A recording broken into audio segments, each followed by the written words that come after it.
hurricane party in the traditional sense, but many would agree that Mardi Gras causes about as much chaos as a hurricane would, sometimes more. For about 2 weeks before Fat Tuesday, the city reverts into a chaotic bacchanalian melting pot, swirling with people, parties, and parades, of course.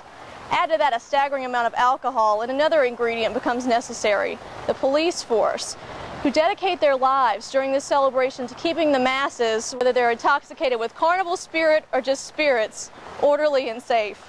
Here with us today from the NOPD is Lieutenant Marlon Defillo, who will give us an insider's view of what the men and women in blue go through to keep Mardi Gras merry. What are some of the more dangerous aspects of your job? I'm sure lack of sleep. Right, and I have to go back to make sure that our officers are attentive, that they're vigilant, make sure that they are alert, because, you know, when you're talking about working 12 to 15 hours a day, you tend to become tired. You become complacent, and we want to make sure that our officers are attentive, but also making sure that officers are paired up in groups, meaning that we may have officers in each block throughout the parade route, anywhere between 6 to 8 officers per block. So if there is a problem in the crowded situation, particularly on Bourbon Street or particularly on St. Charles Avenue, where the officers have to go in and extract the problem, that the officers are protected. Right, kind of a safety in numbers. Absolutely, kind of absolutely. What are some of the other logistical aspects besides placing officers on blocks? Making sure that we have enough mounted horses. That mounted patrol is critical. I can't even begin to tell you how important the horses are for us to make sure that Mardi Gras is safe. You know, people have a tendency to listen to horses. When you have 12 horses moving down Bourbon Street or down Canal Street to assist in crowd control, it makes a big difference. Another thing are barricades. We have probably 6,000 to 7,000 metal barricades, which we use to cordon off the streets, which we use to keep back the crowd. And when you talk about using barricades versus police officers, we're talking about several hundred additional resources used in barricades versus manpower with police officers. And resources that wouldn't be injured or absolutely in a situation. What would you warn people maybe not to do during Mardi Gras? Drink too much.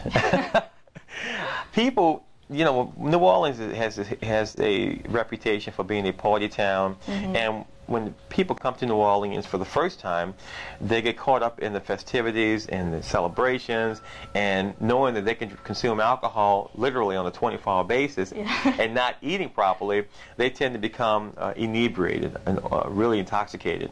So we try to tell the public when they do go out and have fun to drink in moderation, to please eat, to make sure that they walk in groups. Certainly numbers of people walking together is a lot safer than walking with one person. So drinking, staying in groups, staying on the beaten path, do not go off with strangers. That's another issue. Safety in numbers, absolutely. Sounds like very good advice. Absolutely. With so many people on the streets, how do you go about getting them all off once the festivities are over? Well, several issues come up with that. We've been working very closely with the Bourbon Street Merchants Association. We've asked them to police their own establishments at times, and it's been working tremendously well. We know that as the time nears midnight that we're going to have to close Bourbon Street, meaning move the folks off of Bourbon Street. So we've asked the merchants to close their doors, to stop selling alcohol, to temporarily close until we're able to move the crowd. They've been very, very helpful with us. But then when it goes back to the use of horses, it goes back to the use of police cars, using police officers on foot to move the crowd. And then when you talk about lining 8 to 10 horses in a wedge down Bourbon Street to move the crowd, that works very well for us. Yeah, it sounds like an excellent plan, but I'm sure you've had plenty of practice. So. Oh yes, yes, it's worked well for the last 100 years. Yeah, and I'm sure once everything is over, it's a tremendous relief. What's the feeling among the men and women of the police force when Mardi Gras is finally over? Sleep. Sleep, rest. Many police officers are tired. They want to go home and just relax and have some silence at home. And I think that's basically the general attitude of police officers, is to get away from the madness, if people call it that, and just have peace of mind. Right. Very overwhelming, I'm sure, especially after days and days of sleep deprivation. Yes. What's your personal feeling about Mardi Gras and what it means to the city? I tell you, I really enjoy Mardi Gras, and I can speak for the hundreds of police officers in New Orleans. A lot of police officers, including myself, we look forward to that time of the year because it's a change from the tradition of just traditional policing, that we have a chance to go out, interact with the public, and really have fun at the same time. Yeah. You know, it looks like work, but a lot of police officers are having fun. Well, you get a chance to really show New Orleans off to the world.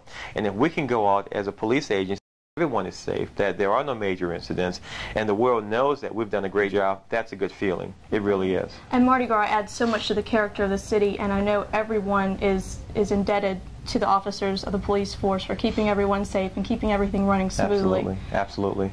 It's a time of the year where, you know, if I can report to the public that for the last 12 days, we estimate over 1.2 million people came to New Orleans and celebrated New Orleans and not had one major incident, that's a feather in our hat. Because we've had police departments around the country call us to say, what are you guys doing right in New Orleans with crowd control? Because we want to learn from you. We want to take that information back to our city and apply it there. That's very impressive. Thank you so much for speaking with us. This My has really pleasure. been very informative. My pleasure. Thank you. You.